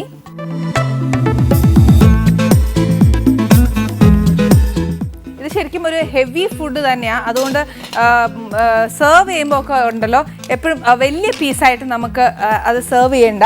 പിന്നെ നമ്മൾ ഗസ്റ്റൊക്കെ വന്നിരുന്നിട്ട് അതൊന്ന് ഡെക്കറേറ്റ് ചെയ്ത് കൊണ്ട് വച്ച് അവരോട് വർത്താനമൊക്കെ പറഞ്ഞ് ഇതിനെപ്പറ്റിയുള്ള വിശേഷങ്ങളൊക്കെ പറഞ്ഞിട്ട്, ഞാൻ പറഞ്ഞില്ലേ ഇന്ന് നമ്മുടെ ഗസ്റ്റ് നമ്മുടെ കേരള ജനതേനെ തന്നെ അതിശയിപ്പിച്ച ഒരു വ്യക്തി ആയതുകൊണ്ട് തന്നെ ഞാൻ പറയുന്നത് നമുക്കിന്ന് അതിശയപ്പത്തിരി തന്നെ കൊടുക്കണം. എന്നാ പറയുന്നത്, അതേപോലെ അദ്ദേഹം അതിശയങ്ങൾ നമുക്ക് എങ്ങനെയൊക്കെ നമസ്തേ നമസ്തേ നമസ്തേ, വരൂ. സൂപ്പർ ഹിറ്റ് ഡയറക്ടറിന് ആനീസ് കിച്ചണിലേക്ക് സ്വാഗതം എന്ന് തന്നെ പറയാം അല്ലേ? പേര് നിഞ്ചു, മാത്സിന്റെ പ്രൊഫസറാണ്. കേട്ട അറിവേ ഉള്ളൂ കേട്ടോ. ഈ പ്രോഗ്രാം കാണാറുണ്ടോ? കാണാറുണ്ട്. കഴിഞ്ഞ പ്രോഗ്രാംസ് ഒക്കെ നിജു കണ്ടോ? കണ്ടിട്ടുണ്ടായിരുന്നു. വിമൽ കണ്ടോ? ഇല്ലല്ലേ, തിരക്കിന്റെ ഇടയിൽ സമയം കിട്ടി. ആണോ? തിരക്കിന്റെ ഇടയിൽ സമയം കിട്ടി കാണത്തില്ല എന്നറിയാം. നിത്യ പ്രേക്ഷകരായ ഒരാളോട് ചോദിച്ചേ, ഈ ആനീസ് കിച്ചന്റെ പ്രത്യേകത എന്നാന്നറിയാവോ? ടീച്ചറോട് തിരിച്ച് ചോദിക്കാൻ കിട്ടുന്ന ഒരു അവസരം പാഴാക്കാൻ പറ്റത്തില്ല. അറിയോ? ഗസ്റ്റുകളെ വിളിച്ചിട്ട് ഒരു കുടുംബ സാധാരണ നാട്ടുവർത്തമാനം പറയുന്ന കണക്കാ സംസാരിക്കുന്നത്. ശരിയാട്ടോ, ടീച്ചർ ആയാലും ഉത്തരം പറയൂട്ടോ. അല്ല പിന്നെ എനിക്ക് ഇവിടെ നിന്നൊന്നും വിമലിനോട് വിശേഷം ചോദിച്ചാൽ ഒക്കത്തില്ല. വരൂ, നമുക്ക് ഇരുന്ന് വർത്താനം പറയാം. എന്തൊക്കെയാ വിശേഷങ്ങൾ? വീട്ടിലുള്ള വിശേഷവും വിമൽ എങ്ങനെയാണെന്നും ഒക്കെ ഞങ്ങൾക്ക് അറിയണ്ടേ. ഇപ്പൊ പുതിയൊരു എന്നാ പറയുന്നത്, ഒരു പുതിയൊരു ഡയറക്ടർ ആയതുകൊണ്ട് ഞങ്ങൾക്ക് കൂടുതൽ വിശേഷങ്ങളൊന്നും അറിയത്തില്ല. അപ്പം വിമലിന്റെ വീട് എവിടെയാ, എന്താണ് എന്നൊക്കെ ഞങ്ങൾക്കൊന്ന് ഡീറ്റെയിൽ പറഞ്ഞു തരൂ. എൻ്റെ ശരിക്കുള്ള സ്വദേശം നെയ്യാറ്റിൻകര പ്ലാമൂട്ടുകട എന്നാണ്. ഇപ്പോൾ ഒരു 10-20 വർഷമായി അവിടുന്ന് നഗരത്തിലോട്ട് താമസം മാറിയിട്ട് ഇപ്പോൾ താമസിക്കുന്നത് കണ്ണമ്മൂല, അവിടെ ഒരു മാൻഷൻ എന്ന് പറയുന്നൊരു ഫ്ലാറ്റിലാണ്. ഇയാളുടെ വീടും എൻ്റെ ഈ വീട്ടിനടുത്താണ്. അവിടുന്ന് ഒരു 4-5 കിലോമീറ്റർ വ്യത്യാസമേ ഉള്ളൂ. കാരക്കോണം. അതെ. വിമൽ എവിടെയാ പഠിച്ചതൊക്കെ? അവിടെ തന്നെയാണോ? അല്ല, ഞാൻ എൻ്റെ ബിരുദം ചെമ്പഴന്തി SM കോളേജിലായിരുന്നു. അവിടുന്ന് മനഃശാസ്ത്രത്തിൽ ബിരുദം. ഇനിയിപ്പോൾ എനിക്ക് ശരിക്കും പറഞ്ഞാൽ വിമലിന്റെ മുമ്പിൽ ഇരിക്കാൻ എനിക്ക് പേടിയാവുന്നു. സൈക്കോളജി പഠിച്ചവരുടെ മുമ്പിലൊക്കെ ഇരിക്കാൻ ഇച്ചിരി പേടിയാന്ന് പറയും. മനഃശാസ്ത്രം ഇങ്ങനെയൊക്കെ ഹിപ്നോട്ടൈസ് ഒക്കെ ചെയ്ത് എന്നെ വല്ല മനസ്സിലാക്കി എടുത്ത് തന്നെ എടുക്കും അല്ലേ? ഹിപ്നോട്ടൈസ് ചെയ്യട്ടാ? വേണ്ട, ഇപ്പം വേണ്ട. എന്റെ അതിശയപ്പത്തിരി കൈ ചെയ്യുമ്പോൾ ചിലപ്പം ഹിപ്നോട്ടൈസ് ആയി പോകും. ഷായിച്ചേട്ടൻ ഞാൻ ഞെട്ടിക്കട്ടെ? വേണ്ട, ഇപ്പം വേണ്ട. ഇത് നമ്മുടെ ഷോ കഴിഞ്ഞിട്ടൊക്കെ ഞെട്ടി. പിന്നെ ഇതിലേക്ക് ജേർണലിസ്റ്റ് ഒരു 15 വർഷത്തോളം മാധ്യമ പ്രവർത്തനമായിരുന്നു. പിന്നെ ഇതെല്ലാം വിട്ടിട്ട് ഇപ്പം ശരിക്കും ഒരു ആ സമയത്തും ഇപ്പൊ ജേർണലിസം പഠിക്കുന്ന ആ സമയത്തും മനസ്സിൽ സിനിമ ഉണ്ടായിരുന്നു. സിനിമ എഴുതണമെന്നായിരുന്നു വാസ്തവത്തിൽ അന്നത്തെ ആഗ്രഹം. അതെ, അത് കഴിഞ്ഞ് പിന്നെ എപ്പോഴോ ആണിതൊരു എനിക്ക് തോന്നുന്നു വിഷ്വൽ മീഡിയയിൽ വന്നപ്പോഴാണ് സംവിധാനം എന്നൊരു സംഗതിയിലേക്ക് വന്നത്. സ്ക്രിപ്റ്റ് പിന്നെ ഉപേക്ഷിക്കാൻ കാരണം? ഉപേക്ഷിച്ചിട്ടൊന്നുമില്ല, ഞാൻ ചില സീരിയലിലൊക്കെ സ്ക്രിപ്റ്റ് എഴുതിയിട്ടുണ്ട്. സ്ക്രിപ്റ്റ് എഴുതിക്കൊണ്ടിരിക്കുമ്പോഴാണ് ഡയറക്ഷൻ ചെയ്യണം എന്നൊക്കെ തോന്നി? അങ്ങനെ ഒരു നാളെ രാവിലെ ഡയറക്ട് ചെയ്യാം എന്ന് അങ്ങനെയൊന്നും ഒരിക്കലും ആവാൻ പറ്റില്ല. പക്ഷെ കാര്യം എന്താണെന്നറിയാം, അതിനകത്ത് ഇപ്പം വിമൽ പറഞ്ഞ ഒരു കാര്യം ഞാൻ സമ്മതിക്കുന്നു. കാര്യം എന്നാണെന്നറിയാവോ, പെട്ടെന്ന് നാളെ എണീറ്റ് ഒരു ഡയറക്ടർ ആവാൻ പറ്റും എന്ന് വിശ്വസിക്കുന്ന ഒരു വ്യക്തിയല്ല വിമൽ. കാര്യം ഒത്തിരി വർക്ക് ഹാർഡോടുകൂടി, ഒത്തിരി ഹോംവർക്കോടുകൂടി, സത്യം പറഞ്ഞാൽ എൻ്റെ ഏട്ടൻ പോലും വിമൽ ചെയ്ത അത്രയും ഹോംവർക്ക് ഓരോ ഫിലിമിന് ചെയ്തിട്ടുണ്ടോ എന്ന് തന്നെ എനിക്കറിയത്തില്ല. സത്യം, അത് ഷുഡ് അപ്രീഷിയേറ്റ്. വീട്ടിലേക്കാണ് പോവേണ്ടത്. എനിക്ക് ഒരു പേടിയില്ല. കാര്യം എന്താ പറയുക, ഈ ഷോ എന്ന് പറഞ്ഞാൽ ഇവിടെ എല്ലാവരും മനസ്സ് തുറന്ന് സംസാരിക്കുന്ന ഒരു സദസ്സ് തന്നെ ഇത്. അതിനകത്ത് ഇപ്പം ഞാനിപ്പോൾ സത്യമാ പറയുന്നത്, ഏട്ടൻ പോലും വിമൽ ചെയ്തതിൻ്റെ അത്രയും ഒരു ഹോംവർക്ക് ചെയ്തിട്ടുണ്ടാവില്ല. ഓരോ ചെയ്യുന്നില്ല എന്നല്ല ഞാൻ പറയുന്നത്, he is also doing his own work. പക്ഷേ ഇപ്പം വിമൽ ചെയ്ത ഒരു പടം എൻ്റെ മൊയ്തീൻ എന്ന് പറയുന്ന ഫിലിം പെട്ടെന്ന് ചാടിക്കയറി എടുത്തൊരു മൂവി അല്ല. തീർച്ചയായും അല്ലേ? അതിന് വേണ്ടിയിട്ട് ഒരുപാട് പരിശ്രമം എൻ്റെ പിന്നിലുണ്ട്. അതെ, അതിനു മുന്നേ തന്നെ എനിക്ക് തോന്നുന്നു കേട്ടറിവ് മാത്രമേ ഉള്ളൂ, ഒരു ഡോക്യുമെന്ററി ചെയ്തിട്ടുണ്ട് ഇതിന്. ഞാൻ കുറേ അധികം ഡോക്യുമെന്ററി ചെയ്തിരുന്നു. അതിലൊന്ന് ആയിരുന്നു ജലം കൊണ്ട് മുറിവേറ്റ, അല്ലെ? പക്ഷെ ആ വാക്കുകളിൽ തന്നെ ഒത്തിരി ഡെപ്ത് ഉണ്ട് അല്ലേ? നമ്മളെ ഞെട്ടിപ്പിക്കുന്ന ഒരു അതിശയിപ്പിക്കുന്ന ഒരു കഥ ഈ കാഞ്ചനയുടെയും മൊയ്തീൻ്റെയും കാര്യത്തിലുണ്ടായിരുന്നു. ആ മുക്കത്ത് പോയപ്പോൾ തന്നെ എനിക്ക് അന്ന് ബോധ്യപ്പെട്ടതാണ്. അപ്പോൾ അന്ന് തന്നെ വാസ്തവത്തിൽ നമ്മുടെ മനസ്സിൽ അത് സിനിമ ചെയ്യാനുള്ളൊരു അത് ഡയറക്റ്റ് ചെയ്യാനുള്ളൊരു ആഗ്രഹം വാസ്തവത്തിലുണ്ടായിരുന്നു. പിന്നെ അത് കുറേശ്ശെ സംസാരിച്ചും ഒക്കെ 2009 മുതൽ ഞാൻ അതിനുവേണ്ടി അങ്ങോട്ട് പരിശ്രമിച്ച് മാറുകയായിരുന്നു. ശരിക്കും വിമൽ, ഞാനൊരു കാര്യം ചോദിക്കട്ടെ, ഇതിപ്പം എനിക്ക് തോന്നുന്നു ഒരു 60s നടന്ന ഒരു ലവ് സ്റ്റോറിയാണെന്ന് തോന്നുന്നു അല്ലേ? കാഞ്ചനമാലയും മൊയ്തീൻ്റെയും കൂടെ അല്ലേ? ഇപ്പം ആ പടം എടുത്താൽ ഹിറ്റാവും എന്നുള്ളൊരു കോൺഫിഡൻസ് ഉള്ളത് കൊണ്ടാണോ വിമൽ അത് ചെയ്തത്? വാസ്തവത്തിൽ നമ്മൾ ഈ സംസാരിക്കുന്ന ഈ നിമിഷം വരെ ഇത് ഒരു പരാജയമാവുമോ അല്ലെങ്കിൽ ഇതിൻ്റെ ഭാവി എന്താവും, അങ്ങനെ സത്യത്തിൽ എനിക്കോ ഇതിൻ്റെ നിർമ്മാതാക്കൾക്കോ അല്ലെങ്കിൽ പൃഥ്വിക്കോ ഞങ്ങൾക്ക് ആർക്കും അങ്ങനൊരു തോന്നൽ വാസ്തവത്തിൽ ഉണ്ടായിരുന്നില്ല. ഞാൻ ഈ രാജുവിനെ ഈ ഡോക്യുമെൻ്ററി കാണിക്കുമ്പോൾ തന്നെ പൃഥ്വി പറഞ്ഞതാണ്, ഇതൊരു നല്ല സിനിമയായിരിക്കും. അങ്ങനെയാണ് ഇതിൻ്റെ മാറ്ററുകൾ, അതായത് നമ്മൾ പറയാറില്ലേ ഒരു സംഭവങ്ങളുടെ ഘോഷയാത്രയാണ് ഈ മൊയ്തീൻ്റെ ജീവിതത്തിലുണ്ടായിരുന്നത്. ഈ പറഞ്ഞതുപോലെ 1960കളിൽ കോഴിക്കോട് മുക്കത്ത് മലബാറിൽ ജീവിച്ചിരുന്ന ഒരു വലിയ ഹീറോ ആയിരുന്നു, ഭയങ്കര ഹീറോ ആയിരുന്നു. അതായത് അച്ഛൻ വല്യമ്പ്രപ്പറ്റാട്ട് ഉണ്ണിമൊയ്ൻ സാഹിബ് എന്ന് പറയുന്ന ഈ ഓർത്തഡോക്സ് എന്നൊക്കെ പറയാവുന്ന അതിഭയങ്കരമായ ഒരു കുടുംബത്തിലെ മരിക്കും വരെ കോൺഗ്രസ് ആയിരുന്ന, മരിക്കും വരെ പഞ്ചായത്ത് പ്രസിഡൻ്റായിരുന്ന ധാർഷ്ട്യമുള്ള ഒരാളായിരുന്നു. അപ്പോൾ ഈ മുക്കത്ത് എന്ത് സംഭവിക്കണമെങ്കിലും സാഹിബിനെ അറിയാം. ആ സാഹിബിനെ വെല്ലുവിളിച്ചുകൊണ്ട് ചില വിഷയങ്ങളിൽ, ചില പൊതുവിഷയങ്ങളിൽ മകൻ വരുന്നു. പക്ഷെ മകൻ എന്ന് വെച്ചാൽ ഭയങ്കര തമാശയാണ്. ഈ മൊയ്തീൻ്റെ പല കാര്യങ്ങളൊക്കെ നമ്മൾ നോക്കുമ്പോൾ പിന്നെ ഇദ്ദേഹം കൈവയ്ക്കാത്ത മേഖലകളില്ല. മൊയ്തീൻ ഞാൻ പറഞ്ഞില്ല, ഈ ആൾക്കൂട്ടത്തിൽ അത്ഭുതങ്ങൾ. ഇപ്പം നമ്മളിപ്പോൾ 3 പേര് കൂടിയിരുന്നാൽ ഈ ആൾക്കാരുടെ ശ്രദ്ധ മുഴുക്കം മൊയ്തീനിൽ മാത്രം പോകും. ഇവിടെ മൊയ്തീൻ ഉണ്ടെങ്കിൽ മൊയ്തീനിലേക്ക് അത് കൊണ്ടുപോകാനുള്ളൊരു ട്രിക്ക് ഇദ്ദേഹത്തിൻ്റെ കയ്യിലുണ്ട്, ആ നമ്പറുണ്ട്. അതായത് ഈ ഇന്ദിരാഗാന്ധി കേരളത്തിൽ വന്നപ്പോൾ സഞ്ജയ് ഗാന്ധി പിന്നെ അവരുടെ മകനും കൂടെ ഒപ്പം ഉണ്ടായിരുന്നു. അപ്പോൾ വേദിയിൽ ഇന്ദിരാഗാന്ധി ഇങ്ങനെ നടന്നു പോകുന്നു, പുറകെ സഞ്ജയ് ഗാന്ധിയുണ്ട്, മുൻവശത്ത് ജനാരവം, ആൾക്കൂട്ടം, അതിഭയങ്കരമായ പ്രളയം ആൾക്കാരുടെ. അപ്പോൾ എല്ലാ ശ്രദ്ധയും ഇന്ദിരാഗാന്ധിയിലാണല്ലോ. പെട്ടെന്ന് ആ ബാക്കിൽ നടന്നു പോയി സഞ്ജയ് ഗാന്ധി തിരിഞ്ഞിട്ട് ആൾക്കൂട്ടത്തിനിടയിൽ നോക്കിയിട്ട് ഹായ് മൊയ്തീനെ എന്ന് വിളിച്ചു. സഞ്ജയ് ഗാന്ധി വിളിച്ചു മൊയ്തീനെ. അപ്പോൾ ഈ ശ്രദ്ധ, പിന്നെ അവിടെ ഹീറോ സഞ്ജയ് ഗാന്ധിയോ അല്ലെങ്കിൽ ഇന്ദിരാഗാന്ധിയോ അല്ല, അവിടെ മൊയ്തീനായിരുന്നു ഹീറോ. ഇതായിരുന്നു മൊയ്തീൻ്റെ ചില അതായത് ഞാൻ പറഞ്ഞത് ഇന്ദിരാഗാന്ധി മുതൽ വി ഗിരി അങ്ങനെ ഇദ്ദേഹത്തിന് ഇല്ലാത്ത ബന്ധങ്ങളില്ല, അറിയാത്ത ഭാഷകളില്ല, അറിയാത്ത നാടുകളില്ല. അങ്ങനെ ഒരു വലിയ സംഭവമായിരുന്നു വാസ്തവത്തിൽ മൊയ്തീൻ.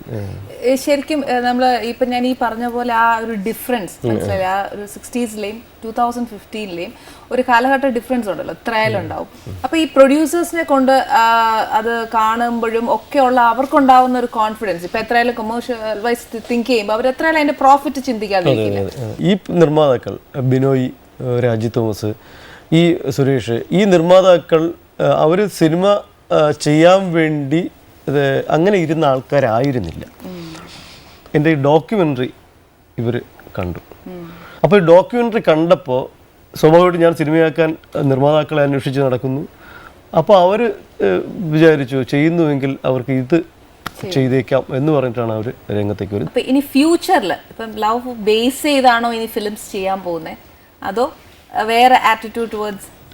അല്ല, ഇതിൻ്റെ തന്നെ തമിഴ് ആണിപ്പോൾ ആലോചിച്ചുകൊണ്ടിരിക്കുന്ന അടുത്തൊരു സിനിമ എന്നുള്ളത്, തമിഴ് പശ്ചാത്തലത്തിൽ നെക്സ്റ്റ് മൂവി ടു ഡു. അതെ അതെ എന്നാണ് എൻ്റെ ആഗ്രഹവും അതിനുവേണ്ടിയുള്ള പ്രവർത്തനങ്ങളും നടക്കുന്നത്. അത് എപ്പോൾ എങ്ങനെ എന്നുള്ളത് ഇതുപോലെയൊക്കെ തന്നെ ആയിരിക്കും. മലയാളത്തിലെ ഒരു ആശയം അല്ലെങ്കിൽ അത് ഒരു സംഗതി കുറച്ചു കാലം മുമ്പേ തന്നെ രൂപപ്പെട്ട ഒരെണ്ണമുണ്ട്, ഒരു പുരാണവുമായി ബന്ധപ്പെട്ട ഒന്നാണ്. അതും പ്രണയം ബേസ്ഡ് വല്ലതാണ്, അതിനുള്ളിലും പ്രണയം ഉണ്ട്. ശരിക്കും വിമലിനോട് വർത്താനം പറഞ്ഞിട്ടേ മൊത്തം എനിക്കൊരു ബേസ് പ്രണയം വരുന്നുണ്ട്. ഇനിയിപ്പോ ഞാൻ ശരിക്കും ഒരു ചോദ്യം ചോദിക്കാൻ പോവാ, നിങ്ങൾ തമ്മിൽ വല്ല ലവ് മാരേജ് വല്ലായിരുന്നു അല്ലേ? ഈശ്വര, എന്റെ ചോദ്യം വെറുതെ പോയി. പക്ഷെ ഇത്രയൊക്കെ പറഞ്ഞു കേട്ടിട്ട് എനിക്ക് ആ ചോദ്യം ഇങ്ങനെ വന്നു കേട്ടോ. നിങ്ങൾ പ്രണയം കൊണ്ട് മലയാളികളെ ഞെട്ടിപ്പിച്ച ആൾക്കാരല്ലേ നിങ്ങൾ. ഇനിയിപ്പോ നമ്മൾ കൂടുതൽ വിശേഷം പറയുന്നതിന് മുമ്പ് ഞാൻ എന്നാ പറയുന്ന സൈക്കോളജി പഠിച്ചതല്ലേ എന്ന് പറഞ്ഞ പോലെ ഞാൻ ഇനി എൻ്റെ അതിശയപത്രി, അതായത് വേറൊന്നുമല്ല കേട്ടോ, ഞങ്ങൾ ജനങ്ങളെ ഇങ്ങനെ അതിശയിപ്പിച്ച ഒരു ഡയറക്ടർ അല്ലേ ഈ ഒരു സിനിമ. ഒറ്റ സിനിമ ഉണ്ട്, ഫസ്റ്റ് മൂവി വെച്ചിട്ട് അതിശയിപ്പിച്ചപ്പോൾ ഞാൻ വിചാരിച്ചു കുറച്ചൊരു ഡിഫറെൻ്റ് ആയിട്ട് വിമലിന് കൊടുക്കാം. ഒന്നാമത്തെ കാര്യം മലബാർ ബേസ്ഡ് ആണ് ഈ സ്റ്റോറി. അപ്പൊ അതെല്ലാം കൂടെ മിക്സ് ചെയ്തിട്ട് ഞാൻ ഈ ഭക്ഷണവും കൂടെ ഒന്ന് മലബാർ മിക്സ് ചെയ്തൊന്ന് തരാന്ന് വിചാരിച്ചു. അതായത് ഇത് ഞാൻ അതിശയിപ്പിച്ചതിന് പിന്നിൽ കുറച്ചധികം പ്രീ പ്രൊഡക്ഷൻ ഉണ്ടായിരുന്നു. ഇങ്ങനെ പ്രീ പ്രൊഡക്ഷൻ ഉണ്ടോ ഈ പത്രിക്ക്, അതിശയപത്രിക്ക് പിന്നിൽ? ഇല്ലാതൊന്നുമില്ലല്ലോ. എല്ലാ കാര്യവും ഏതൊരു കാര്യമായാലും അങ്ങനെ ഉണ്ടാവും അല്ലേ. നമുക്ക് ഓൾ ഓഫ് എ സഡൻ ഒന്നും ചെയ്യാനൊക്കത്തില്ല. പക്ഷെ എന്നാലും ഞങ്ങളെ അതിശയിപ്പിച്ച വിമലിന് ഞങ്ങളുടെ ആനീസ് കിച്ചണിൽ ഇനി ഒരു അതിശയം തരാം.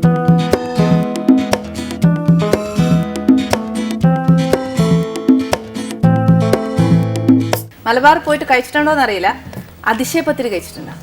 അതിശയപത്രി കഴിച്ചിട്ടില്ല. ഇല്ല അല്ലേ? അപ്പൊ ആനീസ് കിച്ചണിലെ ഞങ്ങളുടെ അതിശയപത്രി ഒന്ന് കഴിച്ചു നോക്കൂ.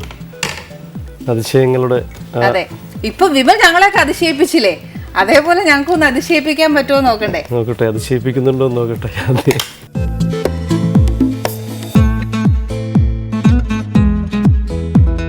ഫിലിം ആവാൻ വേണ്ടിയിട്ടുള്ള ഒരു ട്രാവൽ ഇല്ലേ, ആ അതൊന്ന് പറയാം.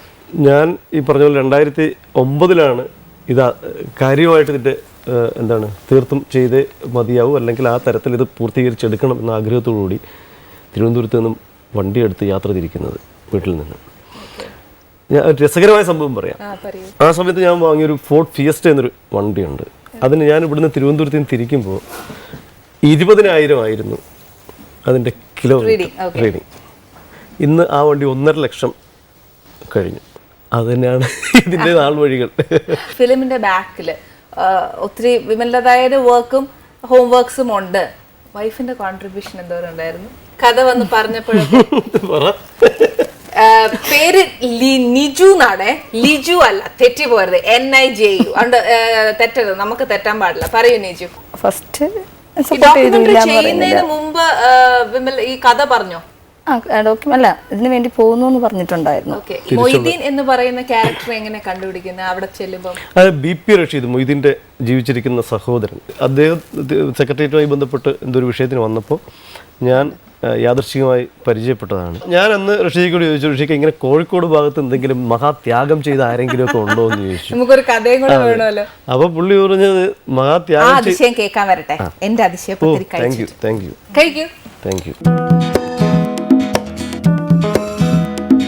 ഇത് അവിടെ പോയിട്ട് കഴിച്ചില്ല?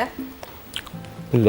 ഇത് മലബാറിലെ നോമ്പ് തുറക്കുമ്പോഴൊക്കെ ഉണ്ടാക്കുന്ന ഒരു മെയിൻ വിഭവമാണ് ഈ സാധനം. അതിശയം അന്നും ഇന്നും ഇത് കഴിക്കുന്നതിന് മുമ്പ് ഒരേ കാഞ്ചനയും മൊയ്തീനും മാത്രമായിരുന്നു. ഇപ്പോൾ കാഞ്ചനയും മൊയ്തീനും അപ്പൊ ആ ഹിറ്റ് നമ്പറിലേക്ക് ഞങ്ങൾ കൂടെ കേറി അറിയാതെ. ഇനി പറഞ്ഞോളൂ, കഥ പറയൂ. പുള്ളി പറഞ്ഞത് ഇതാണ്: എൻ്റെ ഏട്ടത്തി അമ്മ ഇപ്പോഴും അവിടെ ജീവിച്ചിരിക്കുന്നു. കഥ ഇതാണ്. അപ്പോൾ ഞാൻ ചോദിച്ചു, ഏട്ടത്തിയമ്മ എന്ന് പറയുന്നത് അവർ കല്യാണം കഴിഞ്ഞിട്ട് ആണോ? ഇല്ല, കല്യാണം കഴിഞ്ഞിട്ടില്ല, പക്ഷേ ഏട്ടൻ്റെ വിധവയാണ് എന്ന്. അതിൽ നിന്നാണ് ഈ സാധനം വർക്കൗട്ടായി ഞാൻ അങ്ങോട്ട് പോകുന്നത്. ശരിക്കും ആ അമ്മയോട് ആദ്യം സംസാരിക്കുമ്പം വിമലിന് എന്നാ തോന്നി? അമ്മയാണോ കഥ പറഞ്ഞു തരുന്നത് അതോ റഷീദിക്കയാണ് ആദ്യം ഇത് പറയുന്നത്? എന്നിട്ട് അത് കഴിഞ്ഞ് കാഞ്ഞിരത്തിലെ അവിടെ സേവാമന്ദിറിൽ പോയി ആദ്യം ഞാൻ കാണുന്ന സീനെന്ന് വെച്ചാൽ, ഈ സേവാമന്ദിറിൻ്റെ ആ വാതിൽ കടന്ന് ഇവരകത്തേക്ക് വരുന്നു. എന്നിട്ട് ഈ സാരിയുടെ തലപ്പ് ഇങ്ങനെ ഇട്ടിട്ട് മൊയ്തീൻ്റെ 3-4 ഫോട്ടോസ് അവിടെ വെച്ചിട്ടുണ്ട്. അതിൽ തൊട്ട് തൊഴുതു. അന്ന് 73 വയസ്സാണ്. തൊട്ട് തൊഴുതിട്ട് അവിടെ ഇരിക്കുന്നു. ശരിക്കും ഈ സിനിമ കണ്ടു കഴിഞ്ഞാൽ ഇപ്പത്തെ ലവേഴ്സ് ശരിക്കും കേട്ടോ, ഇന്ന് ഫോൺ ചെയ്തില്ലെങ്കിൽ നാളെ കളഞ്ഞിട്ട് പോകുന്ന പരിപാടി അല്ല ഇവരുടെ. തീർച്ചയായും ഇതിനപ്പുറത്തേക്ക് ഒരു പ്രണയം എന്തായാലും ബഹുമാനായ ഷാജി കൈലാസിന്റെയും ആനിയുടെയും പ്രണയത്തിന്റെ 1000 മുകളിലായിരിക്കും തീർച്ചയായിട്ടും കാഞ്ചനയും മൊയ്തീനും പ്രണയിച്ചിരിക്കുന്നത്. തീർച്ചയായിട്ടും അതിപ്പോ എനിക്ക് തോന്നുന്നു കേട്ടിട്ട്, ഈ കഥയെല്ലാം കേട്ടിട്ട് അങ്ങനെ ഒരു ആരും ഇല്ല. ഇപ്പത്തെ 2000 സെഞ്ചുറിയിൽ ഒട്ടും കാണത്തില്ലായിരിക്കും അല്ലേ? തീർച്ചയായും. ആ അമ്മ കണ്ടു എന്ന് വിളിച്ചു പറയുകയോ എല്ലാം ചെയ്ത അവർ ഇത് കാണാതിരിക്കുക എന്നുള്ളതാണ് എൻ്റെ അഭ്യർത്ഥന. ഞാൻ പറഞ്ഞിട്ടുണ്ട്, അവർ കാണരുത്. കണ്ടാൽ അവർ ഹൃദയം പൊട്ടി മരിക്കും. അതാ കൺമുന്നിൽ ഒരു മൊയ്തീൻ, ഇത്രയും കാലം മനസ്സിൽ കൊണ്ടു നടന്ന മൊയ്തീൻ കൺമുന്നിൽ വെള്ളത്തിൽ മുങ്ങി മരിക്കുന്നു. ശരിക്കല്ലേ, അമ്മ തകർന്നു പോയുള്ളൂ. അതുകൊണ്ട് അവർ കാണരുത് എന്നുള്ളതാണ്. എനിക്ക് ഒരു തോന്നുന്നുണ്ട്. കഴിക്കും, ഞാൻ ഇടയ്ക്കിടയ്ക്ക് കഴിച്ചുകൊണ്ടിരിക്കുന്നു. ആ അത്ഭുതം ഞാൻ കഴിച്ചുകൊണ്ടിരിക്കുന്നു. ഇത് ഈ ആനീസ് കിച്ചണിൽ പരീക്ഷിക്കപ്പെട്ടതാണ്. ഞങ്ങളുടെ പ്രേക്ഷകർ സാക്ഷിയാ. സ്ക്രിപ്റ്റ് എല്ലാം ഞങ്ങൾ തന്നെയാണ്. എന്തായാലും ഇത് അതിശയിപ്പിച്ചു. ആണോ? കണ്ടോ? അപ്പൊ പിന്നെ എന്തായാലും ഇപ്പത്തെ എന്നാ പറയുന്നത്, സൂപ്പർ ഹിറ്റ് ഡയറക്ടറിന് സൂപ്പർ ഹിറ്റ് ഫിലിം പോലെ നമ്മുടെ ഒരു ചെറിയൊരു ഹിറ്റ് ആയിട്ടുണ്ട്. അതിന്റെ അത്ര എത്തിയില്ല, എന്നാലും ഇനി പിന്നെ എന്നാ കെറിട്ട് കിട്ടാനാ അല്ലേ? ഇച്ചിരി ഒന്ന് പൊങ്ങിയേക്കാ അല്ലേ? ഈ വീട്ടില് എങ്ങനെയാ വിമൽ? വീട്ടില് ഭാര്യയ്ക്ക് ജോലി ഉണ്ടായത് കൊണ്ട് പുറത്തിറങ്ങിയതാണ് എന്ന് നിന്റെ മൊയ്തി. ഇവൾക്ക് കൂടെ ഇത് തൊഴിലായിരുന്നുവെങ്കിൽ അടിച്ച് തെറ്റിപ്പിരിഞ്ഞ്. പിള്ളേര് ഒരു മോളാണ്, അദ്വൈത, 2nd സ്റ്റാൻഡേർഡ് ആണ്. വീട്ടില് പഠിപ്പിക്കുന്ന ആരാ? പ്രൊഫസറാണോ അച്ഛനാണോ? ഞാനല്ല, സെക്ഷനേ ഇല്ല. അപ്പൊ എൻ്റെ അനിയത്തി എൻ്റെ കൂടെ ആണ്. അത് ചേട്ടൻ ഇതിലോട്ട് പോയപ്പോഴത്തേക്ക് അനിയത്തി എൻ്റെ കൂടെ വന്ന് നിൽക്കുവാണ്. മാരേജ് കഴിഞ്ഞിട്ടില്ല. അപ്പോൾ അയാളും ഞാനും കൂടെ മോള് പഠിപ്പിക്കുന്നത്. ഒരാള് പോരെ 2ാം ക്ലാസ് കൊച്ചിനെ പഠിപ്പിക്കാൻ? എന്നിട്ടും അവളൊന്നും പഠിക്കുന്നില്ല എന്നുള്ളതാണ്. ഒരാൾ പ്രൊഫസർ, മറ്റേയാൾ MBA വലിയ സംഭവം, ആ കൊച്ചിന്റെ അവസ്ഥ ഒന്ന് ആലോചിച്ച് നോക്കിയേ. പഠിക്കാൻ വിധിക്കപ്പെട്ടവൾ 2ാം ക്ലാസ്സിൽ പഠിക്കുന്നു. അതാണ് സത്യം. ഇപ്പൊ എനിക്ക് വിമലിന്റെ അവസ്ഥ ചെറുതായിട്ട് Correct. ഇപ്പൊ മനസ്സിലായി തുടങ്ങി. അതെ, മനസ്സിലായി. എന്തായാലും എന്നാ പറയുന്നത്, വീട്ടില് വിമൽ ഇങ്ങനെ ആണെങ്കിലും പക്ഷെ വെളിയില് നമ്മുടെ കാഴ്ചപ്പാടിൽ അതല്ല. നമ്പർ 1 സൂപ്പർ ഹിറ്റ് ഡയറക്ടർ അല്ലേ? ഇപ്പോൾ നോക്കിയതിന് അർത്ഥം ഉണ്ടായില്ല, ശ്രദ്ധിച്ചില്ലല്ലോ. ഇല്ല. എനിക്ക് തൊഴിലില്ലായിരുന്നെങ്കിൽ നീ എന്ത് ചെയ്യുമായിരുന്നു? വിമലിന്റെ വീട്ടിന്റെ അവസ്ഥ എന്തായാലും ഇവര് പറഞ്ഞു, ഞാനായിട്ട് ഒന്നും പറഞ്ഞിട്ടില്ല, ഇവര് പറഞ്ഞത് തന്നെ നമുക്ക് മനസ്സിലായി. നിജുവിനെ പറ്റി നല്ല ഇംപ്രഷൻ ആട്ടോ ഇപ്പൊ പ്രേക്ഷകർക്ക്. എന്തായാലും ഞാനായിട്ട് പറഞ്ഞല്ല, ഭർത്താവായിട്ട് തന്ന ക്രെഡിറ്റ് തന്നെയാ. പക്ഷെ എന്തോ ആയിക്കോട്ടെ, ശരിക്കും നിജുവിന് ഞാൻ അത് വേറൊരു അർത്ഥത്തിൽ പറഞ്ഞതേ ഉള്ളൂ. അവളുടെ റിയാക്ഷനുകൾ അധികം പോകണ്ടെന്ന് അതായത് അല്ലാതെ ഞാൻ ആലോചിച്ചാൽ എന്താണ്, ഒരു ഇത്തരത്തിലൊരു സപ്പോർട്ടും ഒരു പശ്ചാത്തലം ഒരു കുടുംബത്തിൻ്റെ ഒരു കൈത്താങ്ങൊന്നും ഇല്ലായിരുന്നുവെങ്കിൽ വാസ്തവത്തിൽ, കാരണം ഭാര്യയാണ്, ഭർത്താവാണ്, മകളുണ്ട്, ജീവിത ലക്ഷ്യങ്ങൾ, മാനസികമായ ഒരുപാട് അടുപ്പങ്ങൾ, അല്ലെങ്കിൽ അതൊക്കെ നഷ്ടപ്പെടാൻ തുടങ്ങുന്നു. അതൊക്കെ ആണല്ലോ നമ്മൾ തൊഴിൽ നഷ്ടപ്പെട്ടിട്ട് ഇരിക്കുന്ന ഒരു ചെറുപ്പക്കാരൻ്റെ അവസ്ഥ. അങ്ങനെ എനിക്ക് ഒരുപാട് അനുഭവങ്ങൾ ഉണ്ടായിട്ടുണ്ട്. ഇപ്പം ഇത് നാളെ നന്നാവും, മറ്റന്നാൾ ശരിയാവും, അങ്ങനെ ഓരോ ദിവസം, ആഴ്ചകൾ. അതെ, അപ്പോൾ ആ സമയത്തൊക്കെ ഒരു ഹിമാലയം പോലെ ഇദ്ദേഹം നിന്നതുകൊണ്ട്, അതെ അതെ അതെ, നോട്ട് ദ പോയിന്റ്. അതെ, അങ്ങനെ ഒരു താങ്ങ് അങ്ങനെ ഒരു ഉള്ളത് വാസ്തവത്തിൽ ഭയങ്കരമായി എന്നെ മാനസികമായും എല്ലാ അർത്ഥത്തിലും സക്സസ്, ഒരു എന്നാ പറയാ, സക്സസ്ഫുൾ മാൻ, ഒരു വിമൻ എപ്പോഴും ബിഹൈൻഡ് ഉണ്ട് എന്നൊക്കെ പറയുന്നത് ഇതിനകത്തൊക്കെ ശരി വെക്കുക അല്ലേ? ഇതിനെപ്പറ്റി കൂടുതൽ ഇനി നിജു പറഞ്ഞു കഴിഞ്ഞാൽ ആ 2ാം ക്ലാസ്സുകാരുടെ അവസ്ഥയായിരിക്കും മിക്കവാറും വിമലിന്. അതുകൊണ്ട് നമുക്ക് കൂടുതൽ ചോദിച്ചാൽ വിമൽ ചിലപ്പോൾ സത്യങ്ങൾ ഓരോന്നായിട്ട് പുറത്തു വന്നെന്നിരിക്കും. ഇത്രയെങ്കിലും പറഞ്ഞില്ലെങ്കിൽ 2ാം ക്ലാസ്സുകാര് ഓർത്തോ, ഓരോ കാര്യം പറയുമ്പോഴും നടുക്ക് ഇങ്ങനെ ഇരുന്ന് കൊടുക്കേണ്ടി വരും. അതിശയപത്രി എന്നൊക്കെ പറഞ്ഞ് ഇതൊക്കെ പറഞ്ഞിട്ടങ്ങ് പോവാം. ഇതൊക്കെ പോയി അനുഭവിക്കേണ്ടത് ഞാൻ. അന്നേരം ഞങ്ങളാരും കാണൂല. ഇടി ഉറപ്പ്. ഇടി ഇല്ലെങ്കിലും ആ കുഞ്ഞിന്റെ അവസ്ഥ എപ്പോഴും മനസ്സിൽ കണ്ടോണം കേട്ടോ. എന്തായാലും ഇത്രയും നേരം ഞങ്ങളുടെ എന്നാ പറയുന്നത്, എന്റെയും എന്റെ പ്രേക്ഷകരുടെയും ഈ ആനീസ് കിച്ചണിൽ വന്ന് ഇത്രയും വിശേഷങ്ങൾ പറഞ്ഞു. നിജു നല്ല ഇംപ്രഷൻ ആട്ടോ. അത് പോട്ടെ, ഇത് ഇംപ്രഷൻ ഞാൻ ചുമ്മാ തമാശക്ക് പറഞ്ഞതാ. പക്ഷെ എന്നാലും വിമൽ ഒരു ഹിമാലയം എന്നൊരു വാക്ക് ഉപയോഗിച്ചു. അത് ശരീരം കൊണ്ടല്ല. അയ്യോ, അപ്പൊ പിന്നെ എന്നെ എന്തോന്ന് പറയും?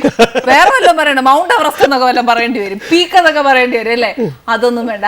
പക്ഷെ എന്നാലും ആ ഹിമാലയം എന്ന് പറയുന്ന ആ ഒരു വാക്കിൽ തന്നെ നിജുവിന്റെ സപ്പോർട്ട് എന്തോരം വിമലിന് കിട്ടുന്നുണ്ടെന്നുള്ളത് നമുക്ക് മനസ്സിലാക്കാൻ പറ്റും. ഇതുപോലെ തന്നെ വിമലിന് ഫ്യൂച്ചറിലും ഇപ്പം എന്നാ പറയുന്നത്, സൂപ്പർ ഹിറ്റ് ഡയറക്ടറിന്റെ ലിസ്റ്റിൽ തന്നെ ആണ് വിമൽ. അതിനൊരു മാറ്റവും ഇല്ല. ഇതിലപ്പുറം എന്നാ പറയുന്നത്, ഒരുപാട് ഉയരത്തിലേക്ക് തന്നെ വിമൽ എത്തട്ടെ എന്ന് ഞാനും എൻ്റെ പ്രേക്ഷകരും ഒരുപോലെ ആശംസിക്കുകയാണ്. ഈ ഷോയ്ക്ക് വന്നതിന് സ്പെഷ്യൽ താങ്ക്സ് നിങ്ങളോടുമുണ്ട്. പിന്നെ പ്രേക്ഷകരോട് എന്നാ പറയാനല്ലേ, വിമലിൻ്റെയും നിജുവിൻ്റെയും വിശേഷങ്ങൾ കേൾക്കാൻ ഒരുപാട് ഇഷ്ടമുണ്ട്. പിന്നെ എൻ്റെ ഉള്ളിൻ്റെ ഉള്ളിൽ നിജു ആ 2ാം ക്ലാസ്സുകാരായിട്ട് ഇരിക്കുന്നതും എൻ്റെ മനസ്സിലുണ്ട്. ഇനി കൂടുതൽ വിശേഷം അറിയണം എന്നുണ്ട്. പക്ഷെ എന്നാ പറയാനാ, നേരമില്ല അല്ലേ? ഇനിയിപ്പോൾ എന്തായാലും അടുത്ത എപ്പിസോഡിൽ പുതിയ ഗസ്റ്റുമായി നമുക്ക് വീണ്ടും കാണാം. ഏതാ പുതിയ വിശേഷങ്ങളും പുതിയ അതിശയങ്ങളുമായി വീണ്ടും കാണാം. Children, good bye.